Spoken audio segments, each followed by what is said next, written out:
Hi, can I speak to Joy? This is Joy. Hey, this is Darren, your 1 o'clock interview. How are you? I'm fine. How are you? Great. What's going on for Joy Behar at this very exact second?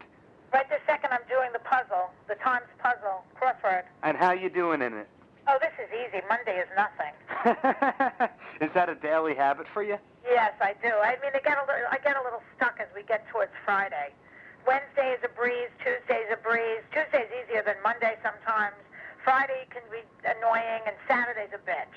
And then Sunday we do it. I do. It's not bad. I can do Sunday. And do you do many crossword puzzles or just this one? This Times. That's it. Wow. I think you might want to set up an endorsement deal with that. I don't think so. There are really smart people who do these, who do it like in one sitting. Although I do it in pen. I've been doing it since college, so once you get used to it, it's easier.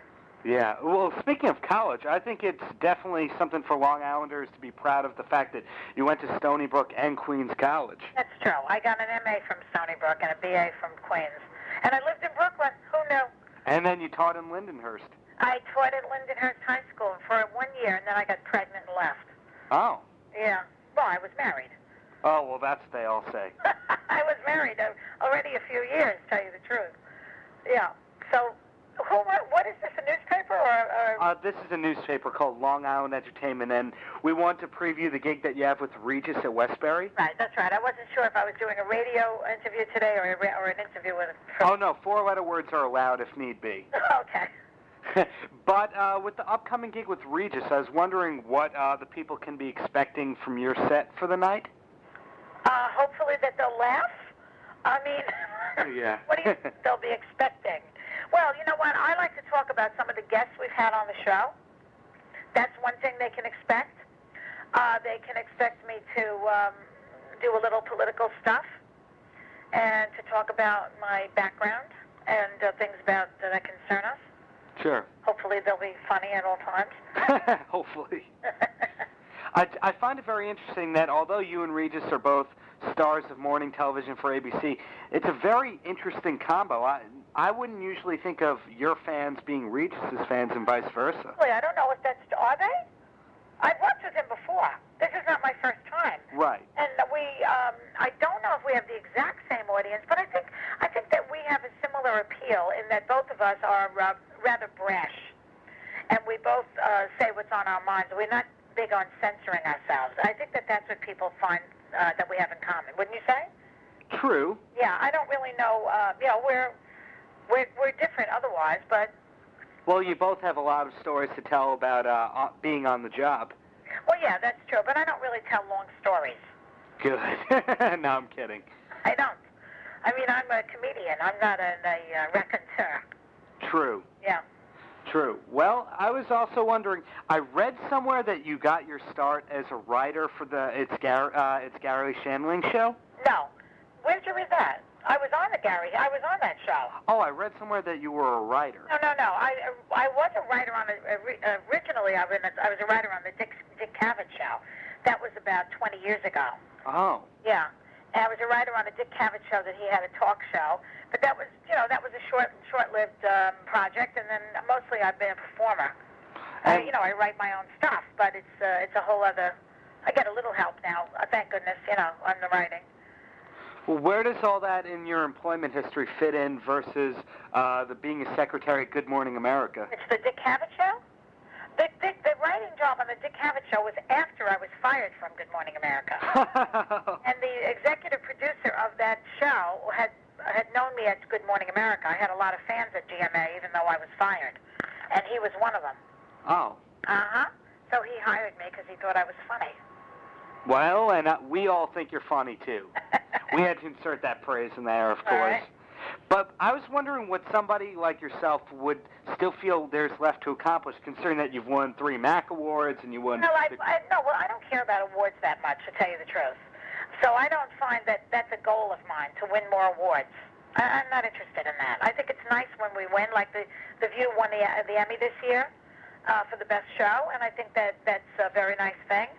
But I have creative interests and creative goals. I don't have winning an award goal. No? Would you say that it's a big accomplishment being able to play yourself on sitcoms? Well, I mean, I'm an actor, too, so I like to play a bit of a character. I mean, speaking to you right now, I'm just being myself. I don't think that that's particularly, a character. So when you do a sitcom, you kind of do maybe an exaggeration of yourself. True. But I don't know what you're driving at. Is it a great thing to play yourself on a sitcom? Like who? Like Ray Romano, you mean? But, yeah, along those lines. Most people always have to, play different characters or just, for a cheap gag on a sitcom, yet you actually played yourself on sitcoms, multiple sitcoms. I haven't been on that many sitcoms. I don't know where you're getting your research. Well, you were on Spin City, you were on Bet, Sports Night. Yeah, that's true. We played the View Girls on Spin City. That's right, you're right. But I played a German nanny on a sitcom Baby Boom with Kate Jackson years ago. So that was a complete character. A German nanny. And then I played an assistant principal on a pilot that I did for a show years ago, and that was a character. I didn't play. The show didn't go anywhere, but that's what I was playing, an assistant principal. I was just trying to get at that's a very good point in a career to be at, when you can actually play yourself, as in people are going to see you on camera and then know specifically that it's you. Yes, that's true. That's true. I mean, you have people like Fran Drescher and Roseanne, and those people are very successful being themselves. And I think that when you do a sitcom, the closer you are to the character, the better it is, because you have to do it every week. True. Yeah. Is there something that you wish more people knew about Joy Behar, though?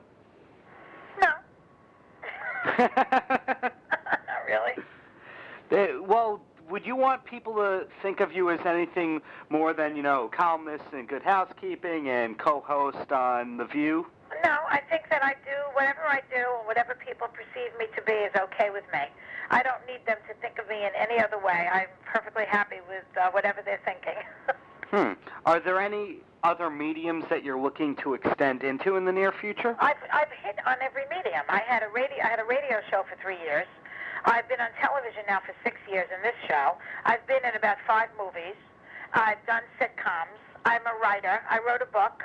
I pretty much have. I don't know what else there is. Well, there's the music industry, of course. Well, no. See, there's where I draw the line. I don't sing. I've done theater. I've been in plays, and I kind of like that. Maybe I'll have a one-person show. I might take my stand-up show and embellish it in some way and do it on Broadway at some point. I'm kind of thinking about doing something like that. I don't know when yet. I haven't figured that one out yet. Is it very hard to balance out a busy schedule like the one you have?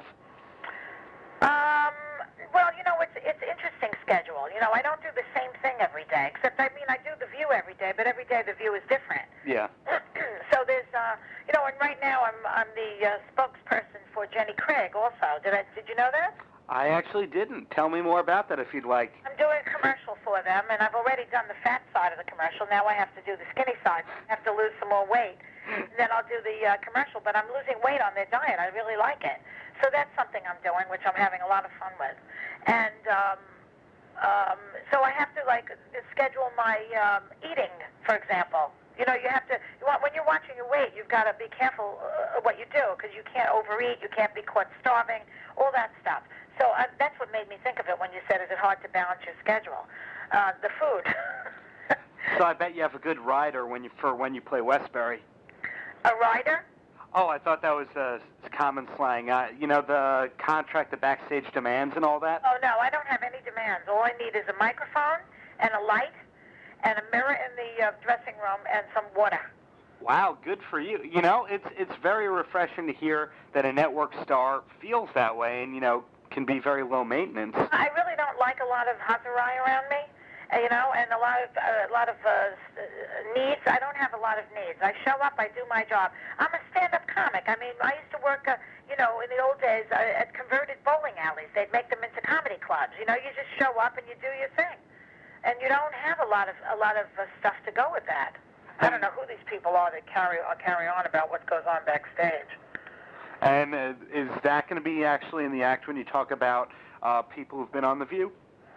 No, I don't really. You know what? Truthfully, what's your name? I didn't get your name. I'm sorry, I'm Darren. Darren, I'm not really privy to a lot of that information, because I don't work that end, you know? You'd have to ask the producers those questions. But, you know, there are certain perceptions I have of different people. It's funny, though. It's all fun. It's all in fun. Nobody's going to get hurt. Is that a promise or a threat? That's a promise. I'm really not interested in hurting people, but, you know, I'm a little bit edgy and caustic, so people will have to, you know, I mean, if they act like assholes, they're going to be treated, you know, in a certain way. Right on. And would you have any advice to people who are trying to make it as a stand-up comic? And I'm sure that's something that you've been asked many times. Yes, and my advice is always don't do it unless you're naturally funny. And when did you first find out that you were naturally funny? I was 2 years old. The baby talk won them over? Probably. They say, my family tells me I was always a very funny kid. And are there any other projects that you have in mind and you have in the works that you can talk about? Not really. Not really. I mean, I just like to keep doing what I'm doing, to tell you the truth, which is, you know, try writing more stuff and maybe producing something in the future. I might be interested in being a producer at some point. I have to think about that. I would like to, you know, get back on the radio. I really do like the radio very much. You can be very honest on the radio. Yeah. And I just want to keep doing all different media. I don't like to stay in one thing. I'm a dilettante in that way. That's a good word. Yep. Right on. So any last words for the kids? Any last words for the kids? Sure. What do you mean? Which kids? That can be whatever kids you want them to be, because some people want to give, you know, jokey two-word advice to a couple of teenagers, and then other people actually have inspirational words to share. Oh, I see. And this is for which newspaper? Long Island Entertainment. Long Island Entertainment? Yes, ma'am. And the kids read this, huh? Well, it's a free paper, so, you know, people can pick it up in bars, clubs, laundromats, concert halls, a little bit of everything. Huh? My advice to kids is read between the lines and question authority. Was that read between the lines part as you were holding up your three middle fingers?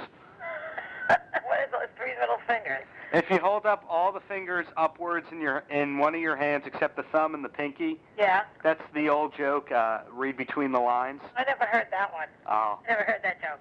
But no, I just think that, you know, when I was a teacher, I used to try to teach English comprehension and I'd have them read newspapers and let them read between the lines. You know, you have to understand what you're reading.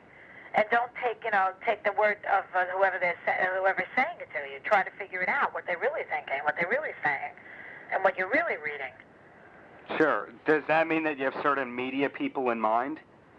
I'm talking about television news and newspapers. That's what I'm talking about. And politicians. Don't be so quick to jump to what they say and believe it. So also read more books? Oh, of course. Just read and stop watching so much crap television. Okay. It's making your brains fry. It's awful. And please watch The View. What? The View is rather educational. It is. Because we tell them what's going on in the world, and we try to make it entertaining to listen to. So, I mean, a lot of people who watch The View say that they get their news from us, which is a little bit scary. But, you know, but we do tell them what's going on, and we tend to discuss whatever's hot. Better that than the Drudge Report. Exactly. Paltrocast.